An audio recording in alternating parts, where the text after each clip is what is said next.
Hi Beasts! Today I have a pleasure to host the one and only Richard LAUNIUS, father of the most iconic Lovecraftian board games we have on market, and now also the creator of Freedom 5 board game. Okay, let's go to the... Hi Richard! You have a much richer history than as a creator than that, but 87 is the year when you designed the Arkham Horror, the first edition, the very first edition of insanely popular Arkham Horror board game series, and in my opinion, the fundament for all Cthulhu games we have on the market today. So how did you come to make the Arkham Horror, this first edition, in the first place? Okay, well, the story really is that my wife and I had just moved to New York. We had been living in Tennessee. And so in New York, my wife was working night shift. I was working day shift. We had two small children. Mm-hmm. So in the nighttime, I had the small children. I had played Call of Cthulhu role-playing game a little bit before we left. But once we moved up there, we didn't have anybody else who could babysit or anything. So I was kind of left by myself. So I got the idea of, why don't I create a board game? Because I like board games a lot anyway. Why don't I create a board game that I can play by myself and have that Call of Cthulhu experience as a single player? Or I could have other players join me. And so I began, after the kids went to sleep, I began simply designing the game. It was a long process because I did not have a computer. All the cards were typed out with a typewriter. With a typewriter, okay. With a typewriter. Most of the art was simply line drawings I did, and I do have a graphics degree or art degree, so they looked okay. Although some of them, some of the artwork got into the original game when they published it. I'm like, oh my gosh, I wish they would have redone this artwork, because I just kind of drew it out quickly. But so I typed all the cards. I made the game. I started playing it with my friends on weekends. And we never wanted to end it. In fact, there really was no ending to the original game. You just played on and on and on. You scored points based on how many monsters you could defeat, on how many. There was no winning condition. There was no, you could actually say, okay, we're going to quit when we get to 100 points between us, or we're going to quit. We're just going to play for 3 hours. And, that's what we're going to do.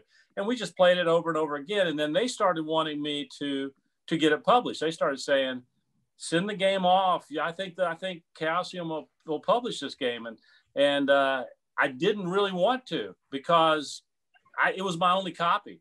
I didn't have a copy of anything. There was no files on a computer anywhere. But finally, I decided, you know what? It is really good. I'm going to send it off to Chaosium. So I sent it to Chaosium, and literally I figured, well, that's the end of this game. I'll never see it again. And months went by. And finally, I got a call from the president, Greg Stafford, just out of the blue. I remember I was out in the backyard with the kids. My wife said, somebody from California is calling for you. So I went in. It was Greg Stafford, the president of Chaosium at the time. Mm-hmm. And he said, well, I guess you know that we love your game. And I said, well, no, I didn't. He said, I think we're going to have to publish it, because it's all our players, our play testers want to do. They come in, they play it all day. They go home, they come back the next day, they play it all day. I said, well, that's great. He said, it's got to have an ending. I'm like, okay, you guys can come up with an ending. And they did. So they put the gate closing in and some stuff like they did a lot of stuff, actually. But so that's how the original Arkham Horror came to be. Is the original prototype finally found you home or not? It actually did. The original prototype actually finally did come home, and it's neat to look at. I usually take it up to when we have Arkham Nights up at Fantasy Flight. I usually take it and they put it into a case so people can see it. Mm-hmm. They can see the original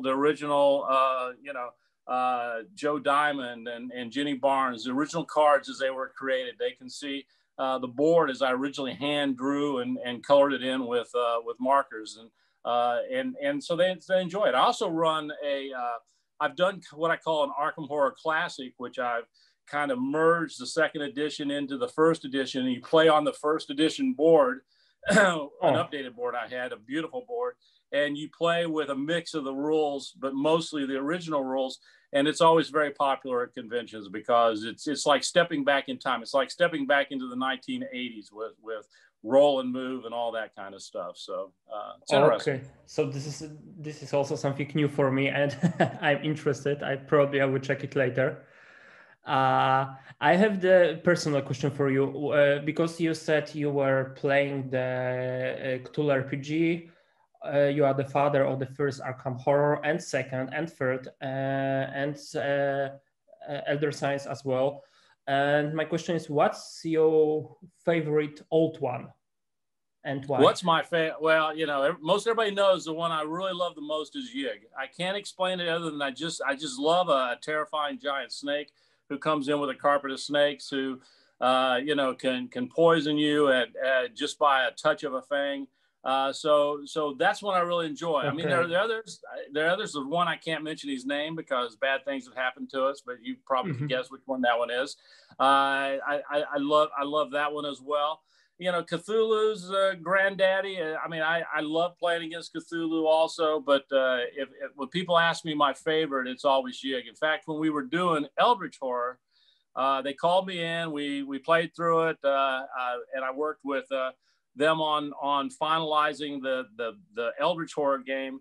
And they asked me, what do you want to see as the first expansion? I told them Yig. So that's what you get in the first expansion for Eldritch Horror. Okay, this is the surprising answer, that this is a Yig. I understand this. I'm super afraid of snake, just classic snakes, and having this as an old one, it's too much for me to understand even.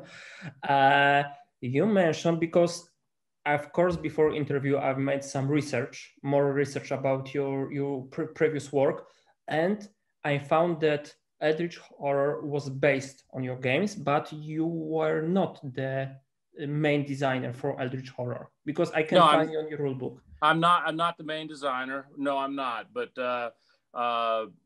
basically, all of the games in the Arkham line come back to Arkham Horror, and Eldritch Horror is in the Arkham line. So when they're working on a game like that, a lot of times they'll talk to me. In that case, I actually got to come in and work with the design team on that, and spent 2 days playing it, changing some things on it, just adding my input on it. I got to do the same thing on Arkham 3rd edition. And of course, Kevin and I worked very closely on 2nd edition where we took that. So I've always been appreciative to Fantasy Flight. Their designers are fantastic. They're not just great designers, they're wonderful people. And I enjoy working with them. They give me a lot of respect around the game that I've created. I appreciate that. This is the great introduction to my next question, because my next question is that I know you are an independent designer working for big brands like Fantasy Flight Games. And how do you manage to reconcile your vision with the publisher's requirements? So they have their requirements, they have their goals to go to the market, have the better sales, something like that. And you as a designer, as the artist, have your vision. As your vision. Well, I guess my approach is that for me, game design is more of an art than a science. I don't think every game designer would say that to you. A lot of game designers approach it from mechanics. I will be the first one to say that I'm not smart enough to just sit down and say, I've got these mechanics now, let's make a game, okay? I sit down and I take a theme and I try to build mechanics around that theme, okay? And that's what I focus on is just the experience. I want you to have an experience. And I try to make the mechanics work very much with that theme, as opposed to, there are some guys who are brilliant. They can come up with mechanics that are just brilliant, and then they worry about the theme later on. So from that perspective, I usually do not have a contract when I start a game. I simply design the game, I show it to the publishers, and they ultimately take it. Now, Fantasy Flight's a little bit different because we have a whole Arkham line. So they've got a lot of designers doing things beyond the line. So I'm called in a lot of times later simply to review or whatever, and I can make suggestions. And they can take my suggestions or leave my suggestions. My viewpoint is the publisher is the publisher. They know what they have to do to market and sell the game. I respect that. I've never had them make changes that I thought was overly detrimental to a game. That's mostly true. Sometimes when you're dealing with a company that's going Kickstarter, they'll expand a game to like 5 and 6 players, which I think hurts the experience some because it slows the game down. But other than that, I've really never experienced a change made by the publisher that wasn't good for the overall experience of the game. And a lot of my games do not have a lot of changes to them. Some of them do have a few more changes to them. I want them to take and develop my game, okay? There's only been a couple of times that the game, some of the changes made, I didn't think were as good as what I gave them originally. But my opinion is, as a designer, your job is to design, their job is to publish and sell. So I kind of keep that separation. Okay, good approach with that. And I'm coming back to the thing you said before, that you are responsible for each, in some way, for each Arkham Horror game published by Fantasy Flight Games. That means you also you have also been involved into Mansion of Madness and Arkham Horror LCG as well. More in Mansions of Madness than the RPG. The RPG I got to play early on, and I'm not really I'm not the kind of person that knows how to develop a card game like that. Okay, that's a unique skill. The people who have that skill they have a brilliant mind for how do these cards interact with each other. Yeah, there's how do a lot we of do new mechanics cards here. in the future. I'll tell you, I don't have that mindset. Okay. I've tried to utilize that mindset. In fact, I did a little more on the Freedom 5 game we'll talk about later, in the fact that, you know, you can do things with your hero that other people can play off of with their powers as well. So you can create these nice interactions. But card game people really have to think about how cards interact, how new cards interact, how you get new cards, how they interact. So that's not my specialty. So I've had very little to do on that other than thematic feedback. Okay. So when it was done, before it was published, but they actually let me play it. They had some terminology in it where they used the word focus a couple of times as actions. And I told them, focus means something totally different in Arkham Horror. So I think, you might want to change that term. And they did change that term. So I appreciate the fact that they listen to me from time to time, but the work that they do on that is predominantly a team that I have very little to do with. Now on the other one, Corey, Corey was driving Mansions of Madness. I got to play it early on. I had every time I saw Corey, I told him, look, this game should not be a one against many. It should not be the keeper. Where you're doing all this setting up and so on and so forth. And I was always on to him about that. And I actually did a couple of scenarios for the first edition. One scenario I did very much changed up the game some. And he was like, no, you can't play that stuff in because you're just doing a small one. And they ended up putting most of it in a different box set. But I remember I went up for Arkham Knights, and Corey says to me, he said, come with me. So we go in, and he has all of the pre-printed pages for the second edition Arkham Horror. Nobody even knew about second edition Arkham Horror. I didn't even know about it. He said, I want you to look at all this stuff. He said, we are giving you everything you've asked for. Everything you've asked for. There'll be no keeper. The game will set up easily and run easily.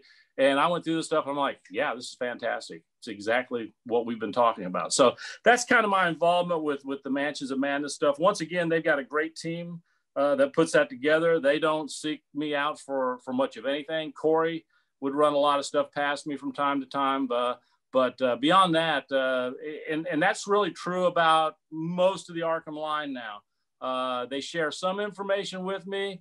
They let me see it usually in advance. I can give them feedback if I have any, but they have good designers, and they totally, know the product that they're producing, the themes they're trying to hit, and how the game works. And they stay true to the history of the game too. So I truly appreciate that. Yeah, we have all the same heroes through all the games.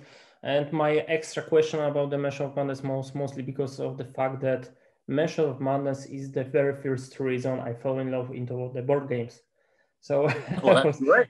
Especially yeah, interested. it's a great experience. In fact, I've just gone back to Mansions of Madness with some people, and we're running a full campaign where we're going through each different scenario, and if a hero dies off, they can't go on, and so on and so forth. So we're actually playing a campaign version of it right now, but it's a brilliant design in my opinion, and I only get a small original father of the thing. This is created really by the people who work at Fantasy Flight. They do a great job. Okay. Now we will be a little bit shifting into the Freedom 5. And before that, I want to go back to the theme aspect. You said that theme is very important for you, and it's also on my list to ask you about, because even on the Board Games Geek, you describe yourself as a designer focusing on thematic cooperative games. And why this area of board games is your specialty, and why it's so important for you to deliver cooperative and thematic board games to players? Okay, well, and I put those two together because they both mean a lot to me. From the thematic perspective, I always like the idea that I'm a hero in a game. Okay, that is a person wants to actually go into a game like you would go into a book or you would go into a movie. Or watch a movie and say, man, if I was in that lead role, this is what I would do. Or if you're reading a book and you think, oh, if I was in that lead role, this is what I'd do while you're reading the book. That always intrigued me. That always made me want to create games around the idea that I could put people in there and then they get to decide. From a cooperative perspective, early on, I simply decided, you know what, it's just more fun to play with people as a group as opposed to compete with each other. Now, I know there are some people who say it's not a game unless you can win and beat your friends or whatever. They're very competitive type people, and that's fine. I like to play those games too on occasion. But I really enjoy a game where we're all trying to do the same thing, and we're all going to win or lose together. And it enables me to then craft the game so that it basically can be challenging to the group of people. And then I can actually put in additional rules to say, look, if you need it to be harder, make it like this. If you need it to be easier, make it like this. So it can be crafted to the people so they can have an experience. And I think it's so important. I mean, I can't tell you how many times I'm at a convention and somebody will come up to me and they'll start talking to me about playing Arkham Horror or playing Defenders of the Realm or playing one of my games. And they tell me this story of how they do these things, these very heroic events, and they tell it almost like it's a real event. And then I find out, well, this happened 15 years ago. They're talking about a game that they played 15 years ago, and they're telling it to me like it's real. And I appreciate that when I hear that, but because it makes me feel like, well, I've succeeded because I wanted them to have an experience in my games, and they have had that experience, and it became part of them, something that they remember and something they share. And I often tell people, as much as I love Euro games and stuff like that, enjoy playing them, I seldom ever tell anybody, you remember that time that I traded those 2 green cubes for that yellow cube, and then I bought this 1 card over here? You know, it's just not an experience that sticks with me. So that's the reason that I really enjoy making these kind of games, is they enable people to have an experience that is a true role-playing experience on a board. You can be sure that this experience is still ongoing across the world, at least in Poland nowadays. That's great. Playing, yeah. Now we have also the Eldritch Crate for that's holding beautiful. all of it, all of the expansions of Eldritch Horror. Okay, but because I can talk about and asking you about the Arkham line a lot, and I think it's time to change the topic onto the Freedom 5. And so why did you, because we have the Cthulhu theme, we have the dragons, I'm referring to the Defenders of the Realm, so right. the more classic approach on fantasy, and now we have heroes and Freedom 5. So why did you change the quite familiar grounds when talking about theme? And how did you start working with the Sentinel franchise? Well, actually, I'll answer the last piece first. First of all, I worked with Christopher you know, and those guys years ago, I actually designed for their first expansion. I actually designed Gloomweaver, Night Mist, the Realm of Discord. I did that for them, and I did it for free just because I really loved the line. I just gave it to them and said, "Look, I've created these characters, and you guys can have them. Good luck. You're you know they're nice. They're really nice young guys running a company, and I wanted them to be successful." I think then what happened was, you know, years passed. I've actually made 2 or 3 different Sentinels games over that period, and have shown those Sentinels games to them. We played some, but they really never fit their line. They were busy on tactics or busy on, you know, the card game, and it just never clicked. So I did Fate of the Elder Gods, which was published by them. You know, so I've always had close ties with them. Mm-hmm. But they were not part of the Freedom 5 as we know it today when the design first started. When the design first started, which was, 3 years ago, started 3 years ago at Gen Con, actually. Okay. I had lunch with Brian Pope. He and I are good friends. And Brian's always wanting games for me. He loved the Defenders of the Realm series. He kind of wanted a Defenders series. And I told him, I said, you know, I think I could make a good Defenders using the underpinning of that and make it superheroes. And I kind of described to him what really became the first scenario of the game I did, which is not in Freedom 5 because it didn't fit once the game became Sentinels. But he loved the idea. So we made a deal on a handshake that I would design the game. If he liked it, he would have first rights at it. If he didn't like it, I could take it wherever I wanted to. And I designed a game called Defenders of Champion City. Now, at the same income, I had lunch with the Sadler brothers, Adam and Brady, and they are big fans of Defenders of the Realm, and they were talking to me about, we got to design a game together. They're very energetic, and I appreciate that. So I said, look, I just pitched this game to Brian Pope. I said, why don't you come in with me and we'll design a superhero game, because they love superheroes, they love Defenders. And so the 3 of us began working on what was at that time called Defenders of Champion City. We created the heroes, we created the villains. They were fantastic on coming up with ways the villains moved around the city and bringing some different mechanics to the game. So even if you've played Defenders of the Realm or Defenders of Last Stand, you'll find the mechanics very different in this game. You'll recognize some of the underpinning, but the game itself, it plays very, very different and does not feel like either one of those other games, actually. And so we showed the game to Brian Pope and the people. They loved it. And then at that point, I told them, I would really love this game to be a Sentinels game if there's any way you guys could make a deal with the Sentinels folks. And that's when we started meeting with Christopher and Adam and all those guys, Adam and Paul. And we played the game. They liked the game. They weren't sure they wanted to back it or change things.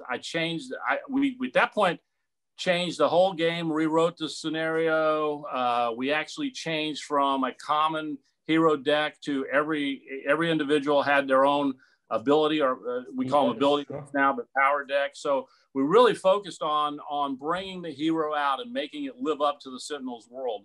And so the game was totally redesigned. Actually, we're in the 9th redesign of this game. I've been working on it for 3 years, along with some other projects. And it's, in my opinion, it's fantastic now. And the work that Arcane Wonder's done, the part that the Sentinels people brought in have been excellent, and a true partnership across the board. So that's how it all came about. A lot, and it's like everything else. I want to do games with people I really like, with people who publish good products. And in this case, that's true around the board with everybody. My co-designers, the folks at Sentinels, the folks at Arcane Wonders, they're all just a wonderful group of people. Okay, because I've already had a chance to play it 2 days ago. I have to say it's crazy hard. I think it's harder. It's harder than games from Arkham line.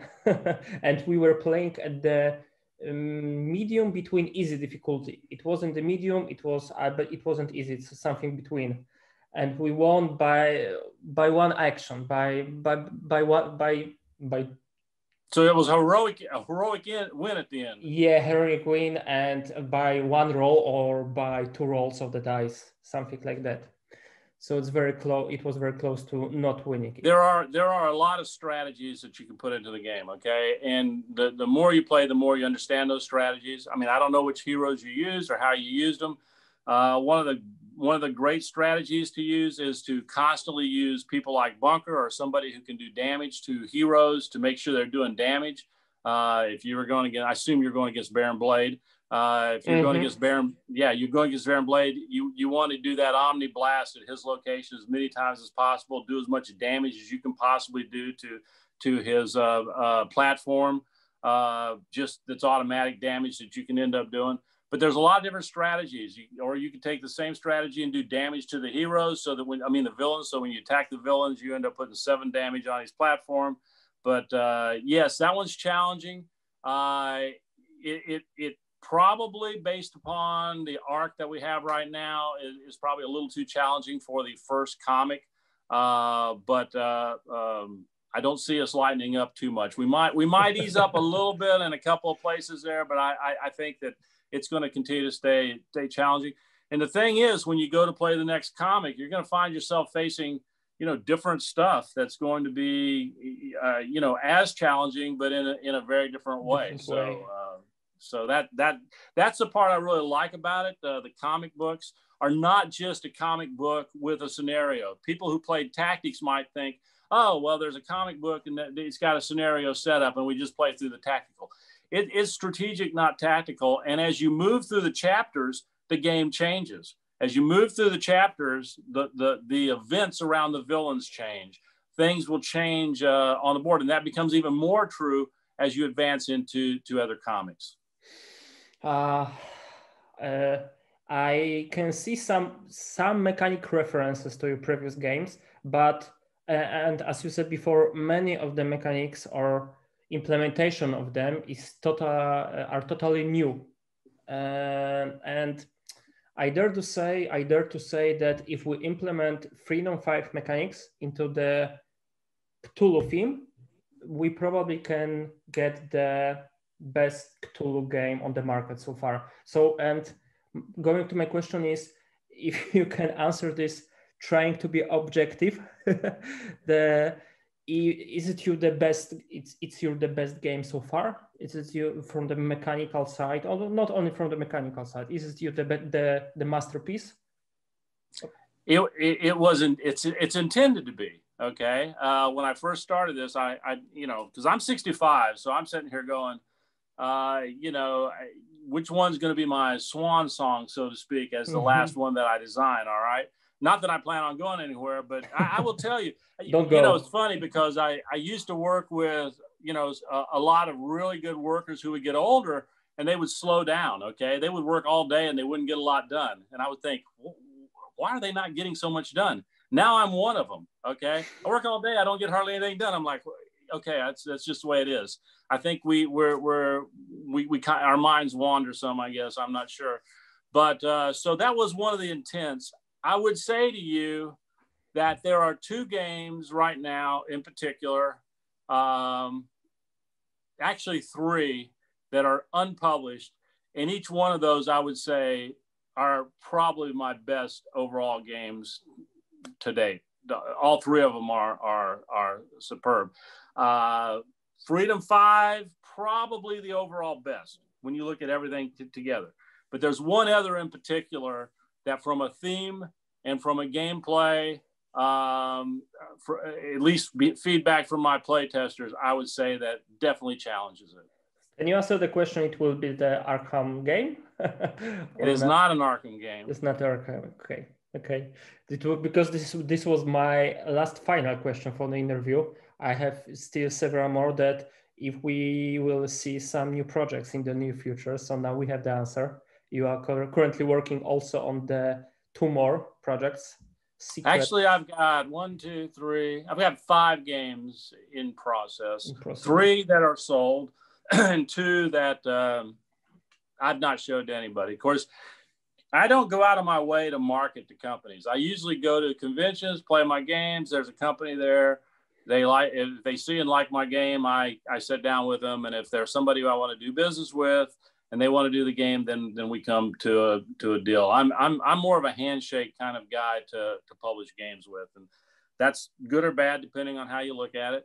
But so I've got a couple of games I've not shown to anybody yet. So. But considering your previous accomplishments, I think that when you are at the convention, then publishers are just waiting for your arrival. It's not like that you are just shyly playing in the corner. You know, one of the things I like to do is just walk around, talk to all of them. You know, I tell you, that's, you know, I don't know what your experience is with this industry. My experience is it's just full of a lot of great people. I mean, they're just really, and I enjoy just seeing them, talking to them for a few minutes. If we get to sit down and play a game, that's great. If I have something they want to publish, then that's great too. But to be honest with you, that's what I missed most about not being able to go to any cons this year, is you just don't get to see them. And, you know, it's an industry, and I'm not just talking about companies. The companies are full of great, but there's just a lot of great people in the industry, period. Hobbyists, people that come play games. I see them every year at the cons, and they become almost like extended family. So, you know, that's something we're missing this year. The feeling of the being on the board game convention and the board game community in the real life, they are as nice and as open as online. Yeah. Not the same online. It's just not the same online. Just not the same. Yeah, exactly.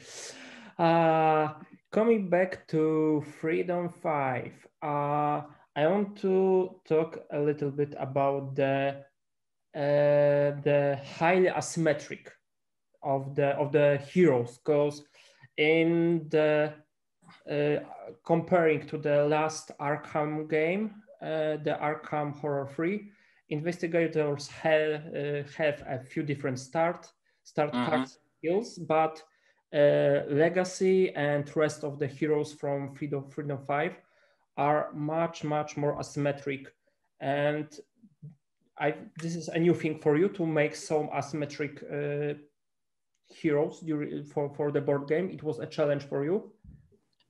Well, it's always a challenge, I think, when you sit down and you say, I'm going to bring some popular characters that the people that are going to like this game are going to want to see them do their best stuff. Okay. So, you know, obviously Christopher provides a lot of insight as the creator of Sentinels, especially on terminology, and nope, that one wouldn't be able to do that, or this skill, you know, that's too high for this skill on that character, and so on and so forth. But you know, he let me take a good swing at it and look at each character and say, okay, these are the things this particular hero does. So I tried to just think, when I was designing each hero, of if I'm that hero, what do I do? Okay. And that's how I went about designing each. I didn't worry about whether one hero is stronger than another, or one hero, you know, has a totally different skill set. I didn't approach it saying this is a support character and this is you know, one that's always in the fray or whatever. I simply took the characters they created and put them into the board game. And then Arcane Wonders did something that I thought was fantastic. They turned every card into a comic page, okay, which really brings those skills to life. Some cards are crazy. The art is just absolutely fantastic. So that's how I've approached each one. And that's what you're going to see on any of them that aren't out yet. Is the same approach. You know, they're voting on some right now. I don't even know which ones they're going to vote on. We've not created those characters yet, but when I sit down to create those characters, I will use the exact same approach. I won't care about what exists in the game up till now. I will simply do those characters. I had created characters that don't fit the story timeline, you know, and of course I'll just go ahead and say Night Mist is one of those, because I originally created her. I wanted her to be part of the game, but she doesn't fit the timeline right now. So in the future, Night Mist has, you know, she has her timeline, but she's not going to be part of this, which, you know, fans of Night Mist may not like. I love seeing her also. She has her, when she casts Oblivion on that board, I'm telling you what, everybody will look and see what goes on there. That's a one-time card and you throw it away. So, you know, that's how powerful when she casts Oblivion is. But you know, we hope that we do different. We can carry the story forward into more places, more timelines, more environments, and then you get to see some of the characters that don't really exist in this particular timeline for Sentinels comics. Yeah, and I think you and Arcane Wonders achieved to making super unique heroes to play. So we've played as Legacy, as Taki, Tachyon. Tachyon. I love Tachyon, dude. You just super run fast through, girl. people out. Yeah, I just love when she's running through the city, knocking people out. And I've played as, I don't remember the hero name. She was some rich businesswoman, assassin. Wraith. Mm-hmm. Yeah, so, she's essentially the Batman character. Yeah. She's got a utility belt. She fades into the darkness. Henchmen can't hurt her at all. So she has, and she's rich. That I tell you what, we played a game without her, and how much we missed her chauffeur limousine to carry us around. I've used it all the time. Yeah, exactly. It's like, I want to go over there, or somebody else wants to go. I'll send my chauffeur to get you, you know? So yes. Yeah, we try to bring all the characters to life as they are in the comics, and really make them important in gameplay. And it makes a difference. You feel the difference when one of the heroes is not there.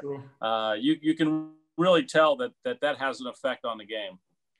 And even because it was quite a long gameplay for us, because we made some mistakes to not speed this up, and we are just too much wandering. We wander too much around the board game, and we had a chance to check all the cards in our decks.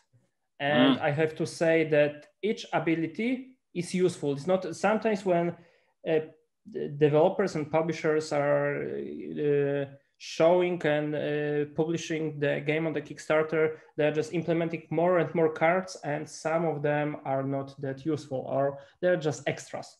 And my feeling with my hero I was playing was that every card was for specific situations. Some cards were more I was using in more situations, some less, but still during my first gameplay during the game, I've used each type of card at least once. Yes, I one of the things that we really focused on, and Christopher was really involved in this, was he wanted to make sure that the characters were all fully tested. So we probably played 500 hours of play test. One of the things my play testers, I had them focus on was, what card did you not use? Because if we played 2 games and you did not use a power, the power's out and something else came in. So we really focused on making sure that they felt like that the characters' cards were things that they really wanted to use. So we would shuffle those around as need be. And I made a lot of changes went along. Most of the cards work very well, but every now and then we'd find out, look, they're just not using this power. What other power does this superhero have that we should put into the game? And then we would just change it out and see if that was one they enjoyed. And that's especially true as we start getting past the original 5, because the original 5 are so well known and their skills are so well defined, even in the card game. But once you start getting into characters like Chrono Ranger, you know, I mean, here's a guy who's just a hunter. Okay, I mean, he's just a marshal on the hunt. That's all he really cares about for the most part. And so you really have to start thinking about how you can make that effective when a guy like that shows up into the game. And guys, which they've already revealed, he's just a superhero jerk for the most part. So, you know, how do you create that in the game? And I think we did.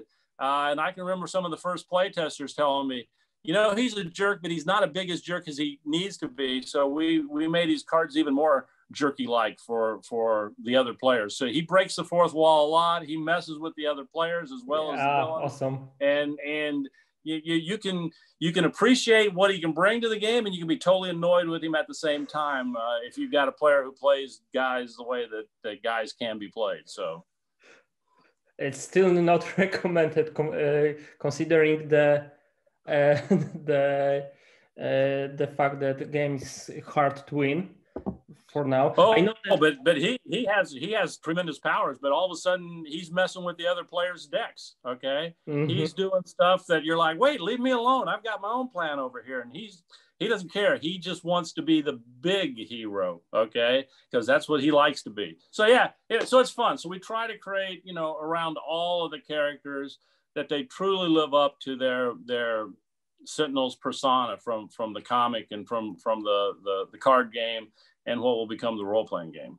And it's good to hear that you are coming for quality over quantity with the heroes, because sometimes, again, on the Kickstarters, and even the first time I've checked your Kickstarter page, I'm 5 heroes plus probably a few one from the stretch goals, something like that. But after the first play, oh my God, this is the real difference.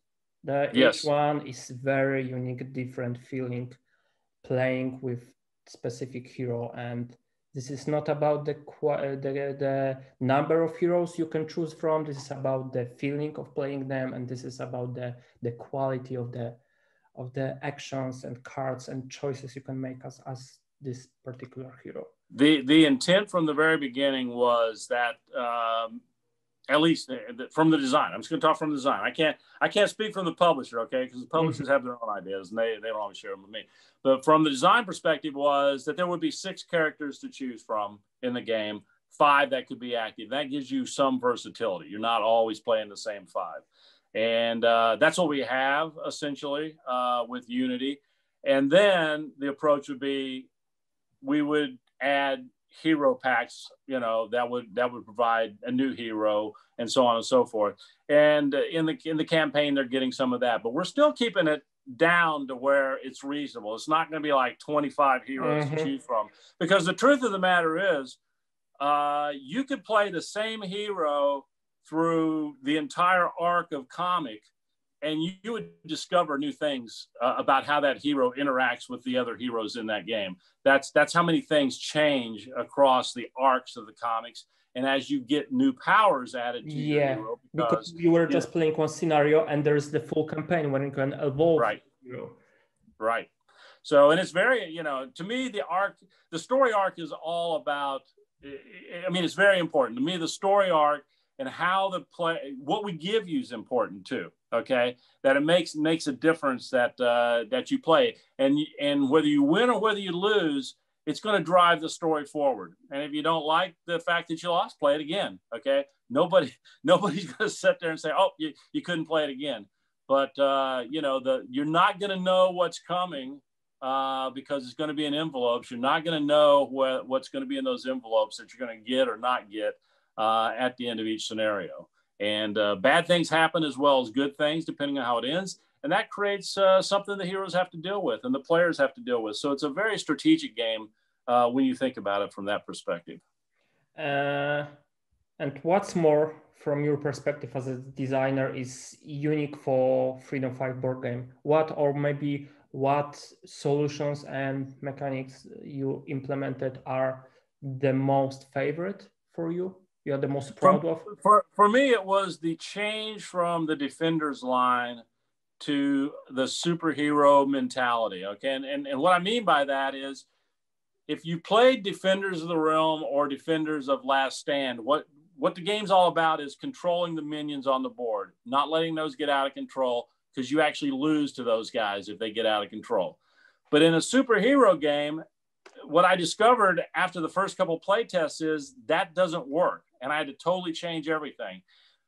Because in a superhero game, the superheroes can't lose to henchmen. They're henchmen. They can beat up henchmen all day long. Every one of the heroes, as you know, can beat up henchmen. They don't have a problem. Most of them don't have to roll dice half the time. They just get rid of henchmen, okay?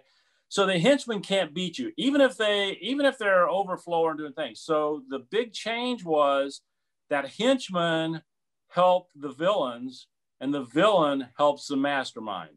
So instead of the henchmen being able to beat you, they simply put a token on the villain, okay, which makes him harder to beat. And if he gets too many on him, they come off of there and he puts an anarchy down, which helps the mastermind on his plan. So in the game, no matter how you approach it, no matter what the comic is, you have to beat the mastermind, okay? And the masterminds are different, and you got to beat them different ways. But the henchmen always are helping the villains, and the villains are always helping the mastermind. And you can mix and match those villains. You know, early on, the henchmen had powers too. We took those out just for simplicity of play. But you know, the simple thing is, it's a very different mindset. Okay, and it may not sound different to you, but I can assure you it is very different going from these henchmen can beat me to only the mastermind can beat me. And how you approach the game becomes different once you realize that. As a superhero, I can go and attack a villain. He's going to hurt me. He's not going to heal a lot. He'll heal a little bit, but he maintains the damage, which is not true in the other Defenders games. So I don't have to just set and collect cards. If I feel like just smacking him, I can go smack him a couple of times. Hopefully, if I'm absolute zero and he hits back, I throw up an ice shield. I don't take any damage, and you know, off we go. So you know, it's that type of feeling that I wanted to be in the game, and I think that it does come across in the game. And the more you play, the more you begin to realize that I can do superhero stuff. In fact, I had one person tell me on a conference call that after they played the first 2 turns, it was the most they'd felt like a superhero in any game that they'd played. That, to me, that's a wonderful thing to hear. Okay. And I can agree. I don't want to mention names of the games, but we have a lot of them, board games with heroes. And I think this is the best implementation of this idea of the hero saving the world, this time the city, from the city. Mind, you have the smaller villains, you have also these bystanders you can rescue. This is I love this from the theme approach, this bystanders idea. I also like the idea, I think this is from the small things within the game. It's my favorite one is the approach for the damage, so damaging the 5. So you are not just taking the 1 health, 2 health. There's nothing like that. You're just taking the tokens, and each token represents the different limitations for you until you heal. So it's very nice. You can use the blue cards, you can use the red cards. You have less actions. So there is no simply health. We have just limitations. Right. And that part, by the way, that was probably damage to heroes was probably in like the 6th revision of the game. Early on, you were just losing tokens, and that wasn't working, I didn't think, not for a superhero. So we made that change, and I think it makes a big change. And you mentioned the bystanders. I truly enjoy the bystanders. It was funny. I was playing with some Tantrum House people, and the first bystander they rescued was the lawyer. Yeah, we have a lawyer also. and so the one girl, she would not rescue another bystander. She's like, I'm not rescuing any more bystanders. They don't even appreciate it. I'm like, I said, that's just one lawyer. So yeah. So this is the only card who ungrateful lawyer. There are some others who aren't good, but the lawyer is the worst one because he accuses you of being a vigilante, and it has a negative effect. So yeah. So yeah, that's but yeah, they're fun because you don't know what you can get, and we have a lot of different bystanders, and in the campaign, there's a lot of people who have signed up at a level that they're going to become a bystander. So that's good too. So for my experience when I was playing the raid, maybe it was an accident or maybe it was on purpose, but I have a lot of personal tasks. Yes. Every each turn I have personal task. And here's the thing: you can totally ignore them, but you can't get to those cards that are underneath them if you do. Mm-hmm. So sometimes you just have to. You need that card so bad, you've got to go take care of the personal task. I've seen people ignore them the whole way, and they get their 3rd. If you get your 3rd, you have to discard it and advance the mastermind track. So you discard them all, then, and the mastermind track advances because he's totally messed up your life. And so yeah, it's fun to watch how different people. Some people get the personal tasks and they immediately like, oh, I got to take care of this personal task. Other people get it and they're like, I'll just ignore it. And then it kind of catches up with them because they need to really do something. Yeah, and they got like true. a special card underneath there and they can't get to that special card. Okay. So we're like, why didn't you take care of it? Why didn't you do that thing earlier? I was trying to feel more my character. So I was just playing like, okay, I call my assistant, I postpone this personal task for the next 2 turns. I can't do this now. But yeah, there was a lot. And it was good to feel my character, this rich but super busy businesswoman trying to be a hero by night and during the day having a lot of tasks. Has to manage the day as well as the night, and that's an important part. And yeah, so there's a lot of pieces of the game that came together over time in terms of how we made it less clunky, and the way we did the flipping of the card. And the icons on that to the right. Because it used to be, when I first designed the game, the card had an arrow that pointed to the right or to the left. And on the left hand, it had the stuff you could do if you were in your private life. And on the right side, all the superhero stuff. We managed to come up with icons so we could really trim that down and make that much more effective. And so if you saw one of the earlier versions, you would think it's much more clunky. And that's one of the things I try to do is make a game once again to where you're in the experience and you're not having to deal with a lot of extra steps. Yeah, it's super important, especially with the game when there's a lot of things trying to destroy you or kill you or just mess up with your game. So we have villains, we have henchmen, we have personal tasks, we have this.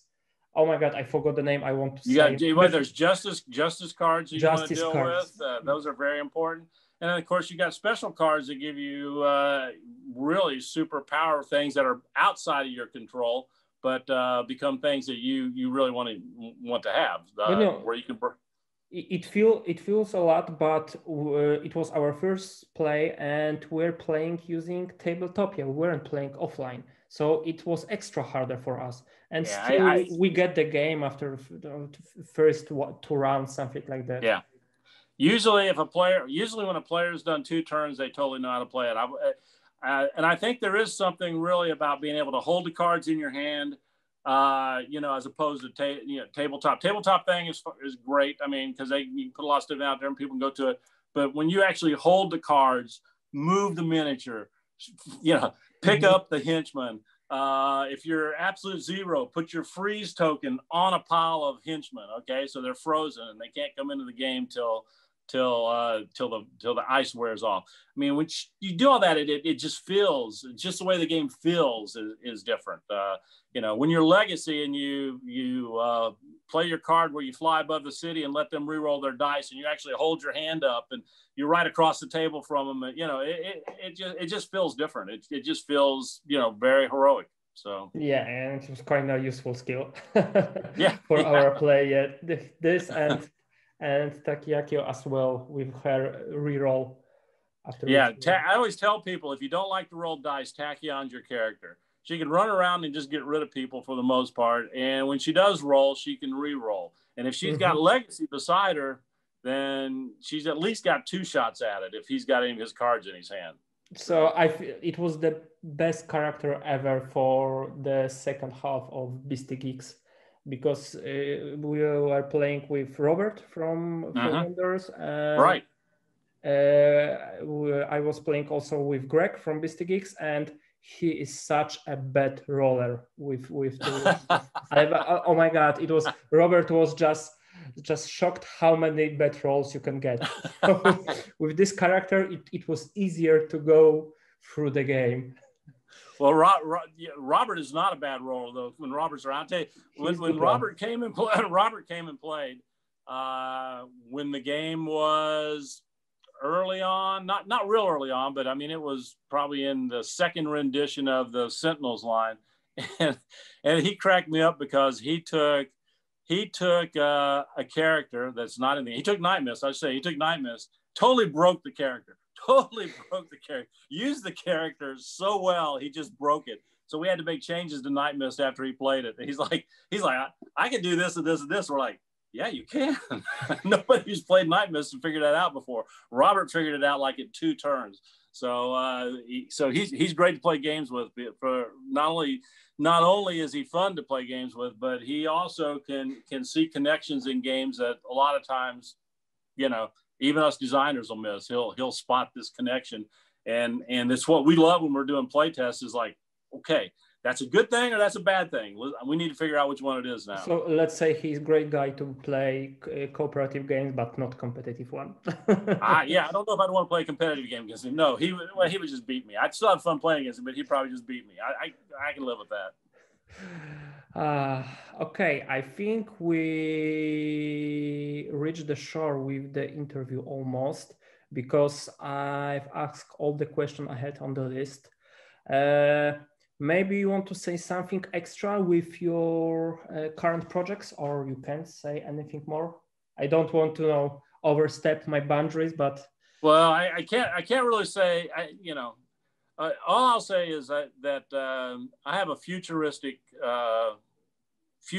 project that is players who love cooperative, deep storytelling games. That is one that I love. I love the whole Dashiell Hammett 40s detective, and I put that in the future.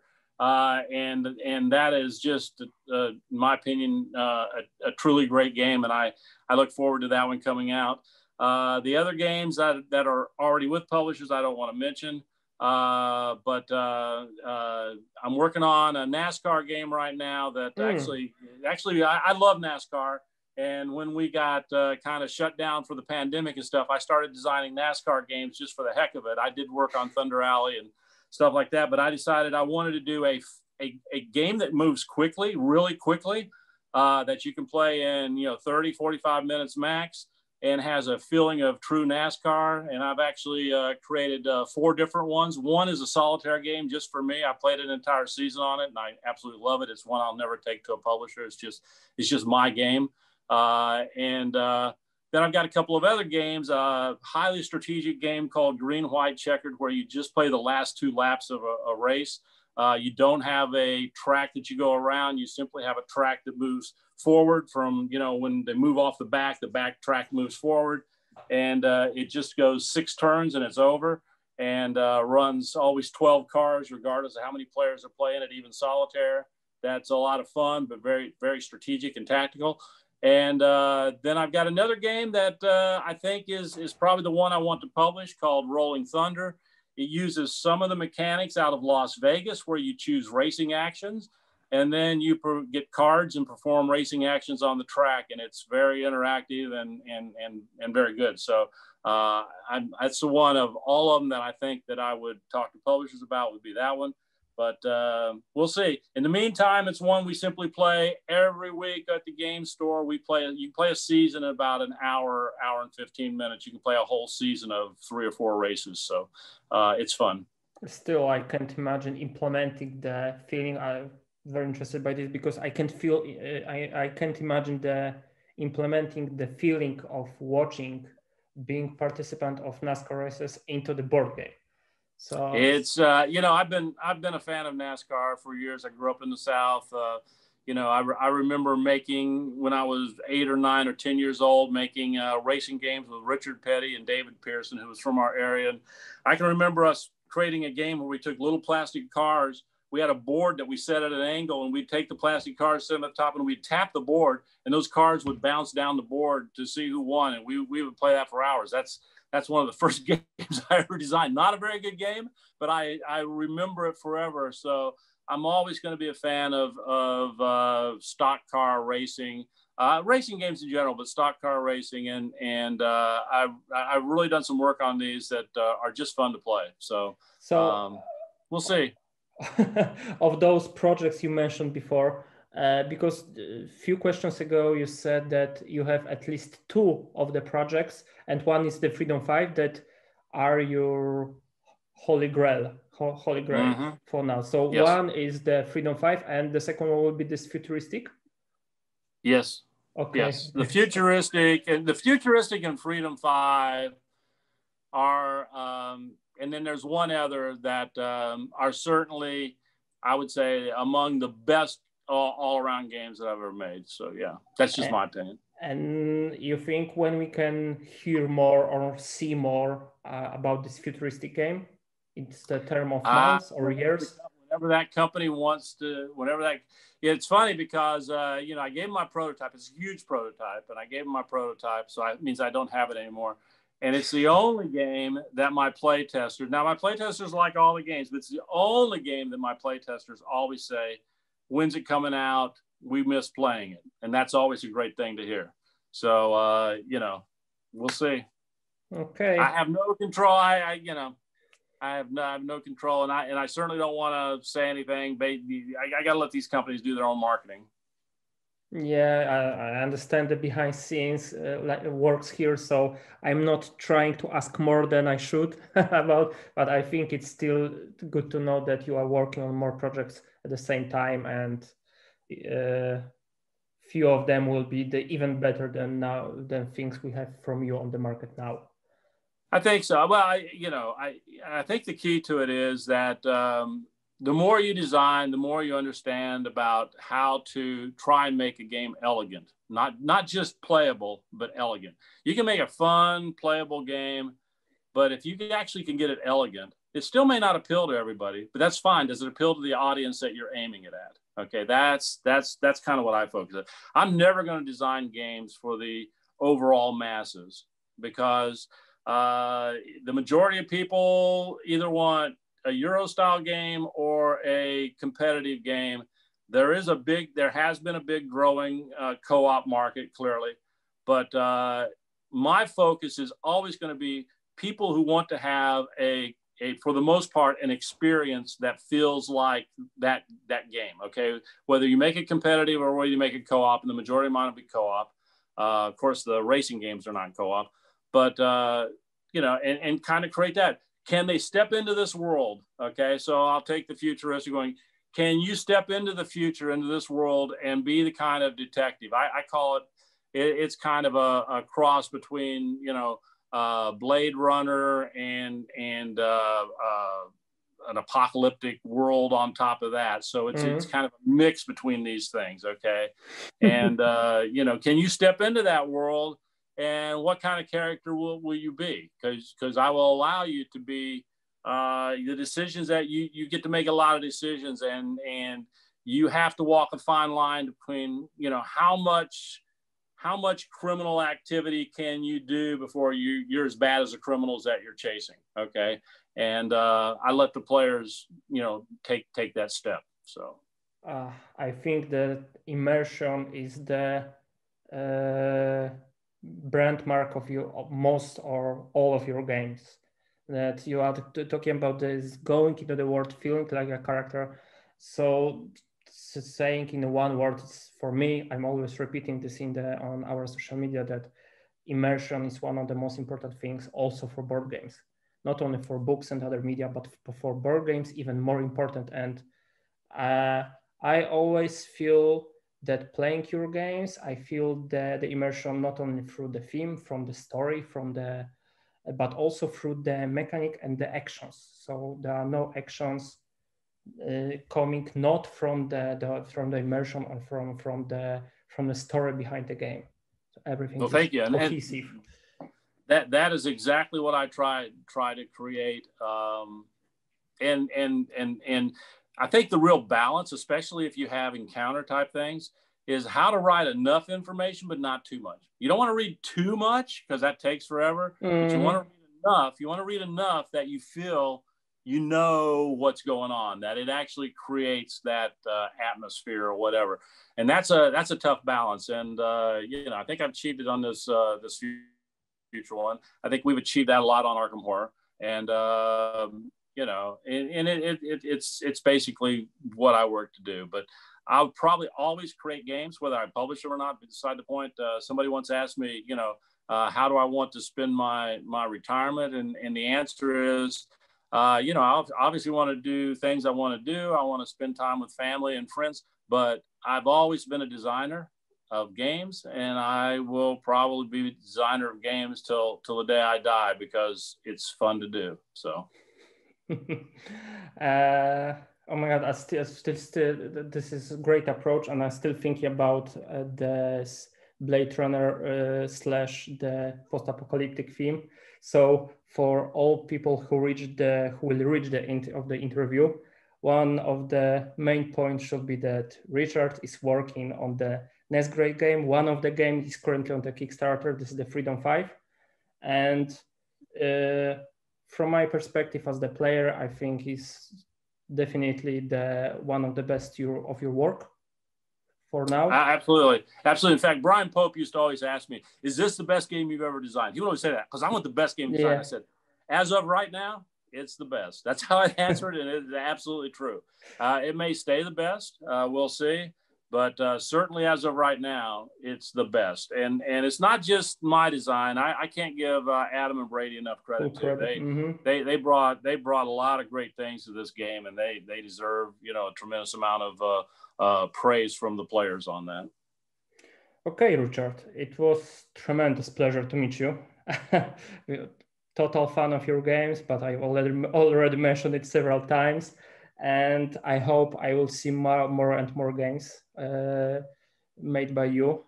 Also, still with the Arkham theme, but because there are still not enough games like this on the market, I think for me. I always have some Arkham stuff in the background, so I will always be concentrating on that. Been wonderful talking to you. Nice meeting you, and hope to see you someday at a convention, maybe. Oh, it will be awesome. Thank you, Richard, for today. Thank you. Appreciate it.